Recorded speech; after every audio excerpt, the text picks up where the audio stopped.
Hello, everyone. Welcome to Terry TV. I'm Terri Hardin. Yep. Did that sound kind of sing-songy? I'm Terri Hardin. I'm Terri Hardin, and this is Terry TV. I'm a Disney Imagineer, Jim Henson puppeteer, and I've done a lot of stuff. I'm a pop icon, done Ghostbusters, Men in Black, Country Bears, and I helped build Teddy Ruxpin. Why am I saying that today? Because of MouseCon. MouseCon became a very unusual and interesting experience. And I want to share with you today some of those tips about MouseCon. Just a little bit. MouseCon was a place I appeared in Bakersfield last Saturday. And the reason I just want to share it with you a tiny bit is because it was, for all the appearances I've done and all the conventions I've gone to, this one really knocked me for a loop a little bit. And that's because of those of you who went, you just surprised the heck out of me, pleasantly, of course. It is a convention that only happens one day up in Bakersfield, California. It's in the middle, kind of in the middle, just over the ridge, and there you are pretty much. The things I'm used to talking to are Disney, Ghostbusters, Men in Black sometimes, my building of the Dragon's Lair in Paris. How did that come to be? Did I know Tony Baxter? These kind of things, right? I'm used to the, how is it to be an Imagineer? How do I become an Imagineer? Those things are usually the things that are asked of me. This year, I was asked about Teddy Ruxpin, Country Bears, Puzzle Place. What did I do working with Sherry Lewis? Did I ever? Yes, I did. Captain EO, but things I often can only touch base on a little bit. And it was a joy to have that occur. So if you were there and you were one of those question askers, or you stopped by my table and kept me busy the whole time, I don't think I had a moment to breathe, which was lovely. I want to thank you. It was really, really great. But I thought I would tell you how excited I am about Godzilla. Godzilla -0 minus color is out. It actually came out on the 26th, I believe.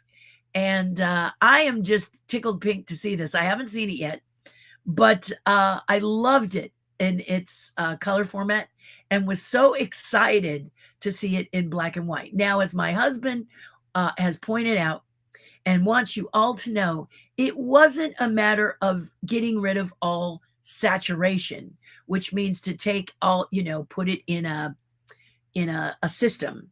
Like if you have Photoshop and you have a color picture and you want to make it moody and you want to make it black and white, you just have a drop-down menu.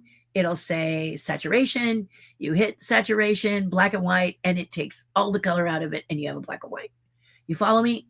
In video, this can happen as well. You can do this as well. This is not, repeat, is not what Godzilla -0 minus color did.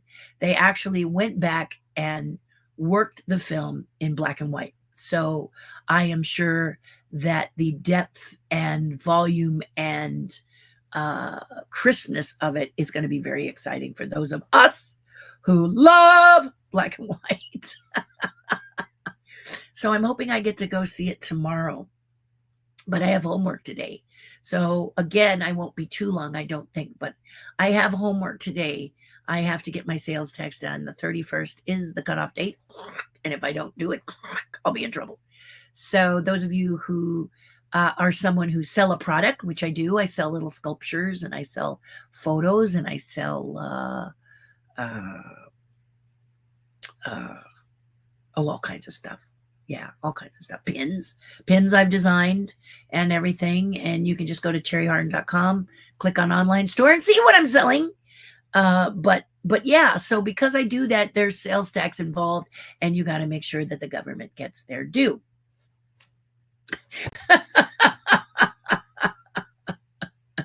So today I've got to do it because there's only 3 days left in this month and I've been trying to do it. But I also have some challenges, life challenges right now that involve a celebration of life for my father on February 10th. So I just need to get the squeakiest wheel taken care of first and just make my way down to spinning plates that begin to fall or squeaky wheels that squeak really loudly. Get that one, then that one, then that one, then that one. You know what I mean? So that's kind of the situation. Really excited about this Godzilla movie because lots of fun things have happened with Godzilla. For one thing, if you are someone who watches award shows, I don't watch award shows, but there are two that are very special to me. I am a screen actor, so the Screen Actors Guild Awards, of course, are very important for me, and I always take them very seriously and vote very, very carefully. I watch all performances as much as I can and vote on what I feel is a really good performance. Some of the criteria that involves in the Screen Actors Guild and with the Academy Awards, and I don't get to vote for the Academy Awards. I'm not a member of the Academy, full disclosure. But I like people whose performance kind of outdoes anything that they've ever done before. Okay. So like Robert Downey Jr., for example, I loved Robert Downey Jr. in a little film with Rodney Dangerfield called Back to School. That is definitely my guilty pleasure. And Robert Downey Jr. is in that film, and he automatically chews up the screen. I mean, he's one of these actors that we knew, even when we saw him at a young age, was going to be very, very talented. But then in the middle of he was really killing it in his career. He was really on fire. And then he had some life challenges and began to nosedive, you may remember, began to be challenging, began to be someone not to get involved with because his challenges were infiltrating a lot of productions and films and stuff. A very, very rough ride for Robert Downey Jr. And then someone came along and felt like they wanted to take one more chance with Robert. And Iron Man came along and he was back. Many insurance companies said they wouldn't insure him because he was unstable.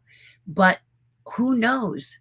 You know, I think the production team sat with him, said they cared about him, said that he was a wonderful performer and actor, and they wanted to see him make good. They wanted to see him rise above the ashes like a phoenix. And we all know the outcome. He did just that. He rose above the ashes like a phoenix. And we are blessed with a multitude of performances that Robert Downey Jr. has done. And we've been thrilled with him. And now he has done one that I thought was absolutely so different from what he's done before, the character he plays in Oppenheimer. So in my book, he is my vote for supporting actor. Many excellent, please understand, many excellent supporting actors are nominated, but that you can't vote for all of them. Man, you wish you could. This year, it's a tough race. I think also in the, well, I won't say because I don't know. I'm not sure.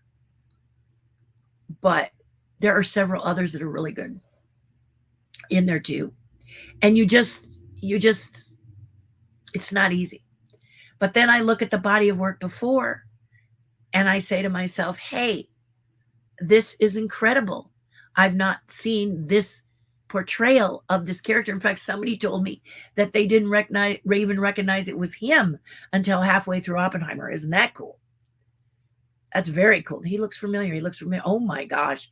So just an example of how I do when I watch so many movies. I'm kind of not only looking at what they're portraying and how they're portraying and how they're doing it, but also how that person is compared to the previous work. I don't necessarily compare them to each other too much because everything is different. And I really do believe, especially in the case of the Screen Actors Guild and the Academy Awards, that when you're nominated, you've won. I mean, out of the hundreds of movies. Now, I know you don't get the statue. I get it. I'm someone who feels I should get the Legends Award from Disney. So I understand that you don't get the Oscar. It's not the same. But I have to tell you that if someone takes time to put you in the running, and there's a huge amount of films to be looked at that you've done really, really well, that all of your fellow actors are saying it's worthy. And to me, I'd be on the moon for that. I get it. That the next would be the over the moon is to get the Oscar. I get, especially with so many wonderful contenders that you're sitting looking at either side, and me, Jamie Lee Curtis last year with Everything Everywhere All at Once, just so lovely because she really was surprised, and she said, because look who's the other four. You know, I would have been happy for any one of us, is what she says. And she's right. But I think that collection of people says a lot in each category. My personal feelings, this is Terry TV, so what other personal feelings are you going to have other than mine? So that's what I think about stuff like that. And what does that have to do with Godzilla? Well, the big guy got a nomination, didn't he? The big G got a nomination in the Academy Awards for visual effects.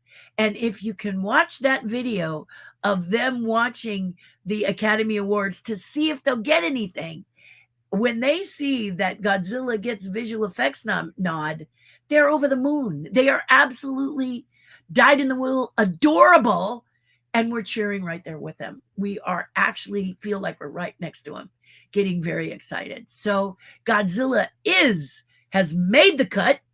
He didn't get Best Actor, but that's okay. Many people couldn't understand what Godzilla was saying, so okay. But the point is that he did make the cut. Many of you can get ready and look for visual effects and see should Godzilla win. And but the fact that he is in the running, and I speak to you as well, congratulations. I think Godzilla is Ichiban, so number one, and I think he's fabulous, and I think this movie is spectacular, and I am so glad that they gave you a nod. Should you get the statuette, good for you, but understand the nod is really amazing, because through all the years that Godzilla has been performing, he has never even gotten a nod, has he? So this is a body of work that I've been in love with since I was a little kid. I know many of you are the same. So bam, right? There it is. That's what happens. Whoa, right? Yeah. So that's why I bring up Godzilla, because if you haven't seen it, Godzilla -1, and you're saying to yourself, it's because you like the older versions, go see this one, because this one is paying tribute to the original Godzilla. Not necessarily not necessarily, what was it, 54? The early Godzilla version with Raymond Burr in it. And understand that originally it was called Gojira, and you can see Gojira. And that is what it's a tribute to, the Gojira series. But Raymond Burr was put in by Americans because they were afraid the American market wouldn't attach itself to just Godzilla. So they put Raymond Burr in it. And honestly, I like Raymond Burr in it. I wouldn't take him out of it. I like both, actually. And the reason is because Raymond Burr's name is Steve Martin, and I can't stop giggling. Steve Martin. You just... I love it, guys. I love it. I'm sorry. And he does a good job, and it's a special version. It's a version I saw as a kid, and I love it today. Now, my husband pointed out that there was a later version with Raymond Burr that was a Godzilla film, and I tried to watch it, but I fell asleep.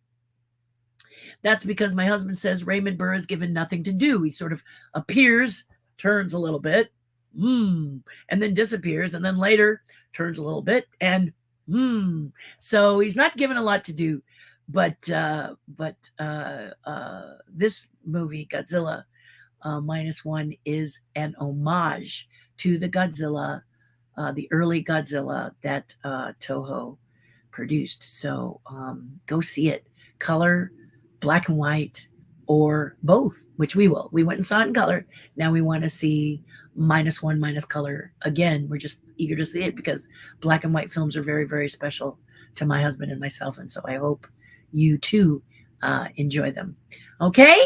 I mean, that's what I wanted to talk about as far as Godzilla was concerned. Then I wanted to tell you about MouseCon. MouseCon blew me away. Honestly, MouseCon just really was a very pleasant surprise in that we talked about things I had not talked about for a while and didn't have pictures on my table. I had a few pictures. I had like my Dragon's Lair and my Big Thunder from Disneyland Paris. And then I had Muppets and I had Ghostbusters. But I should have also had Country Bears, a lot of conversations about the Country Bears. I should have had the Foster Farms chickens, a lot of comments about the Foster Farms chickens, which is really precious because they've not been up for a while. I should have had Outrageous Pumpkins. I didn't have any Outrageous Pumpkins, and a couple people came and said hello about Outrageous Pumpkins, stopped me and said, "Are you the judge on Outrageous Pumpkins?" Oh my goodness. And it just kept going. Teddy Ruxpin. Very, very funny. Very, very funny and fun to talk about stuff I hadn't talked about in years. Sid and Marty Krofft Puppet School. What? Yeah. What? Yep. Sid and Marty Krofft Puppet School. A topic, a big one at the MouseCon. So it was fun to kind of relive a lot of stuff that I hadn't relived before.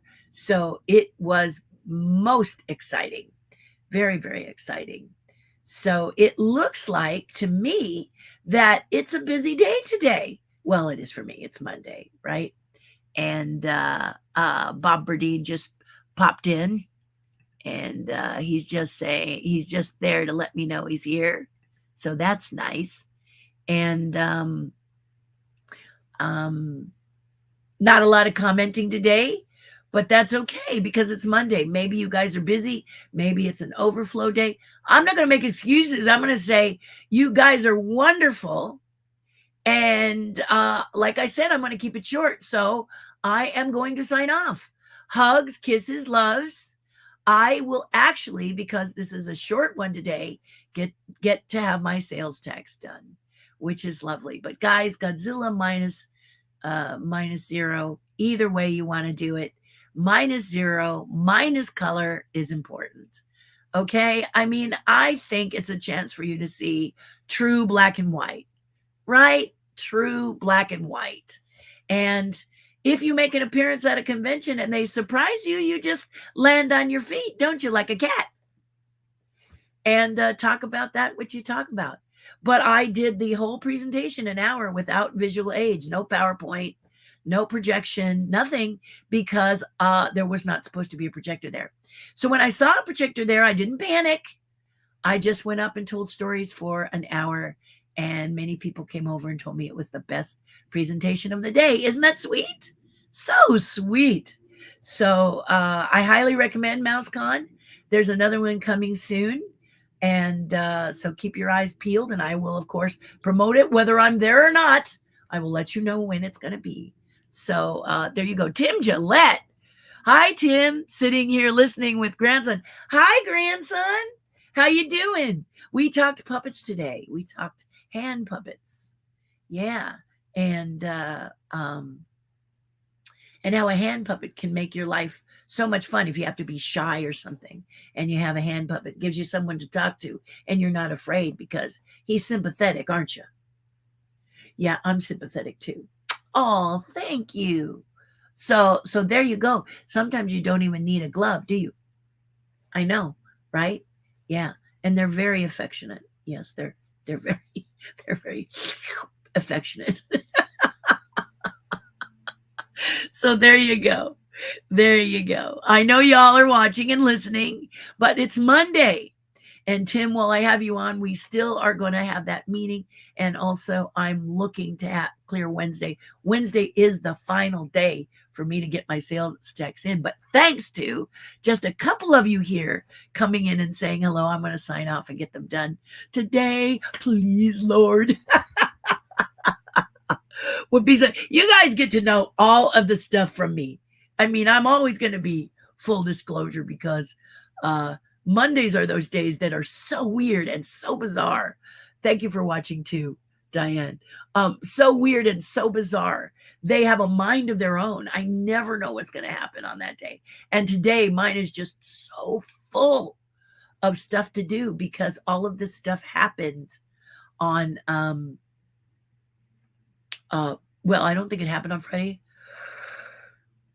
but forgive Diane, I've been up early. But it happened, and now everything hit on Sunday, and Sunday's my family day. I'm really adamant about keeping Sunday. Try to keep Sunday my family day.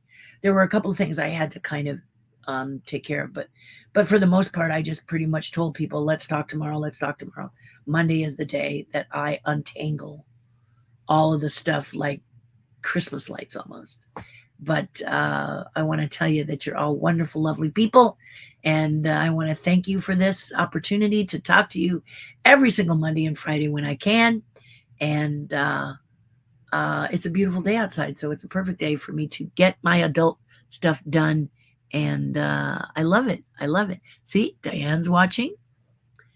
How am I today? A little frazzled.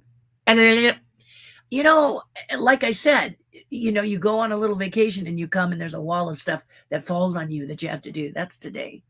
But I can do it. I can do it. I'm bright and chipper because I've talked to you all first and to the people on my Patreon page first. So I've got my sword of truth and my shield to take care of me today because I brighten my day with you all first, which is great. So you've already done something nice and you've done it for me. So I want to thank you for that. I'll say a prayer for your taxes getting done. I'd rather wash walls. Yeah, and this is only taxes part 1 because it's sales tax. With me, I have to be, if you've never sold a product and dealt with sales tax, good for you. But if you have, there's a lot of details that you've got to go through with the sales tax folks. And one of them is you have to be aware of the county that you're in when you're making your sale. And because I go quite a few places. Now, if they're out of state, it's different. Or if someone's online and they buy from you out of state, that's different too. So that's all of the things that you have to figure out. So when a sale happens, number 1, you have to find out if they are in your state, what county they're in, and what their sales tax bracket is. And you write that down. And then you have to say all of your earnings, and then you have to differentiate what each earning was. But you have to add in all of your sort of earnings. And it's like if I teach a class, I have to say all those earnings. But those earnings are deductible because I'm not really selling a product. I'm teaching a class. Anyway, are you confused? Because I am. So I have to do it during hours where I can call the sales tax people and say, where do I put this? How do I work this? What do I do here? But I've taken copious notes and I've done it for a while. I just always hyperventilate when I have to do it. So it's time to get it done and get it over with. And then I'm going to be a whole lot better. So today's the day. Last week I tried, but I had a lot of life happening with my mom and just stuff. So I know, January is the month of stuff. And then February is another one because we've got our taxes, as Diane says here. Okay. You got taxes to do. I mean, classic income tax. And you're like, so it's all about that. It's all about that stuff, right? Yeah, it's all about that stuff. Frazzled like razzle dazzle, Basil Roethbone. Basil probably has a team member to do this or did. Been watching while doing stuff. Linda, see? You watch while doing stuff. I've tried to talk to you while doing stuff. That doesn't work. Oh, and by the way, I'm simply, no. Unless you can see what I'm doing. So, and I will do that. I was, you notice I'm not in my studio today. That is because to give myself a breath, to give myself a little time to walk away from things that can make me anxious. I'm cleaning my garage. You might be saying right now, what? You're cleaning your garage to relax. Huh. Yeah, it's the truth, guys. I'm actually working with a colleague, and it's another kind of focus, and it's really fun because it's giving me a sense of accomplishment with something that when I tried to do it myself, I didn't get very far. So I'm cleaning it out because I want to make a workshop so that my husband can tinker now that he's retired. And that is real motivation for me. And I find great joy in being able to purge some of the things that I might have hung on to when I was younger.